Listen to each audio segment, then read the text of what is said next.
Subscribe to our channel by clicking the subscribe button. Click the bell button and enjoy the latest uploads from our channel. Next question बच्चों, ये भी hidden goodwill का है but एक step ahead. ये भी दो partners हैं, उनकी प्रॉफिट शेयरिंग रेशियो नहीं दी हुई, दैट मींस इक्वल हो गई।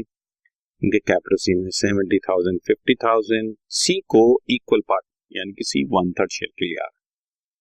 अगेन यहां तक की बात करूं, दैट मींस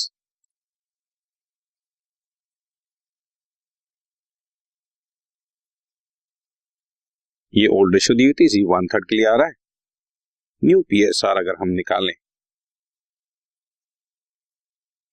तो 1:1:1 आ जाएगी, और सेक्रीफाइसिंग रेशियो निकालें तो 1:1 जाएगी। अगेन इसका हमें को जरूरत पड़ती है, ओल्ड और न्यू की एज सच जरूरत।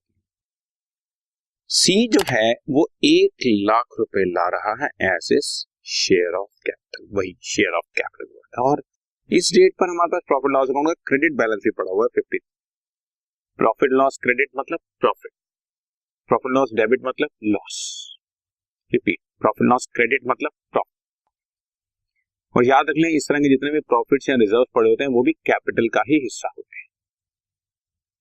अब इसमें हम बिल्कुल उसी तरह से निकालेंगे इसको, जैसा कि मैंने पिछले क्वेश्चन की तरह नंबर 1 दे दिया। नंबर 2 देखो जरा ध्यान से, C is capital for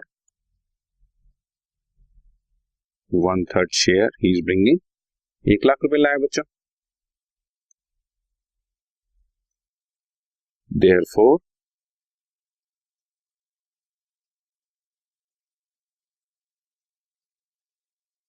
total capital of new firm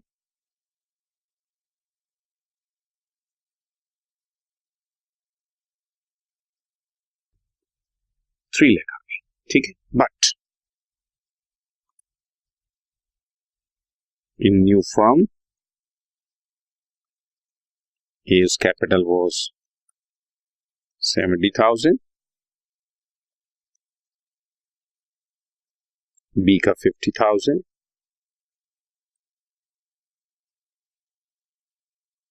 और प्रॉफिट एंड लॉस अकाउंट का क्रेडिट बैलेंस इज 50,000। मतलब ए बी का अब तक का कैपिटल था 1,70,000। इन एनी केस ये प्रॉफिट लॉस तो बच्चों ए और बी को ही बंटना था, सो ए और बी का ही माना जाता है, तो ए और बी के कैपिटल का ही हिस्सा है। साथ में C is capital is 1 lakh. That means जैसा कि मैंने तुम्हें पिछले क्वेश्चन में बताया, कैपिटल होना चाहिए 3 लाख, बट हो रहा है ए बी का 170, सी का 1 लाख, तो मतलब 270। दैट मींस 30,000 रुपीज जो डिफरेंस बचा,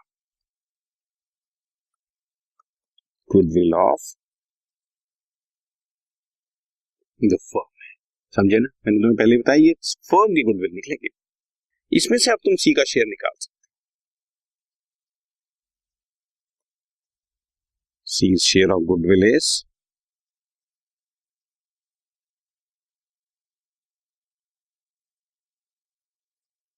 C आ रहा है 1/3 के लिए, तो 30,000 का 1/3 इसका 10,000।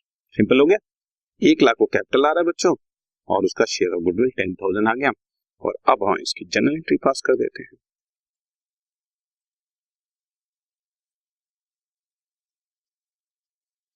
Cash account debit to C's capital 1 lakh rupees, और C's capital account debit to A's capital to B's capital. ये उनकी सेक्रीफाइसिंग रेशियो में हम डिस्ट्रीब्यूट 1:1। 10,000 प्रीमियम लिया, 5,000 और 5,000 डिस्ट्रीब्यूट। हालांकि इस क्वेश्चन में और भी एक चीज होनी है, पर हालांकि क्योंकि क्वेश्चन ट्रीटमेंट ऑफ गुडविल का चल रहा है तो हमने इसको छेड़ा नहीं है। नए पार्टनर की एडमिशन से पहले पहले अगर पुराने फर्म में किसी तरह का कुछ प्रॉफिट या लॉस पड़ा हुआ है, जैसे कि इस क्वेश्चन में प्रॉफिट पड़ा है 50,000 का, तो इसको हमें पहले ओल्ड पार्टनर्स में डिस्ट्रीब्यूट करना। अगर मैं इसको आज डिस्ट्रीब्यूट नहीं करूंगा और नए पार्टनर की एडमिशन ले लूंगा तो कल को नए पार्टनर भी इसमें से अपना शेयर मांगने बैठ जाए, जबकि इसमें से नए पार्टनर का कुछ है ही नहीं, दैट मीन सी का कुछ नहीं है। तो ये पहले ही ए बी में डिस्ट्रीब्यूट हो जाना चाहिए, बट अभी हम ये पॉइंट थोड़ा सा आगे चल के पढ़ेंगे, इस वजह से मैंने इसको जनरल एंट्री में नहीं, ये एक नॉलेज के पॉइंट से बात मैंने तुम्हें बता। एनीवे, एक बार इस क्वेश्चन को मैं रिकैप कर देता हूँ तुम्हारे सामने। ए बी का कैपिटल 70 और 50 था और सी आ रहा था इक्वल, यानी कि 1/3 शेयर के लिए, और कैपिटल आ रहा था 1 लाख। तो इससे टोटल कैपिटल ऑफ फर्म बनी 3 लाख, बट नई फर्म में जो कैपिटल बनता है, ए का कैपिटल 70, बी का 50 और प्रॉफिट 50 पड़ा हुआ था, तो ए बी का कैपिटल था 170, सी लाया था 1 लाख, तो नई फर्म में कैपिटल तो 270 बन रहा है, होना चाहिए 3 लाख, तो 30,000 फर्म की गुडविल हो जाती है और इसमें से सी का share 10।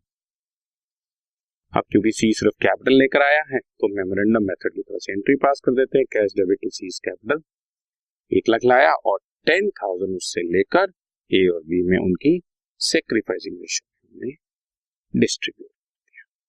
Got it? So question अपने आप में सिंपल, राइट?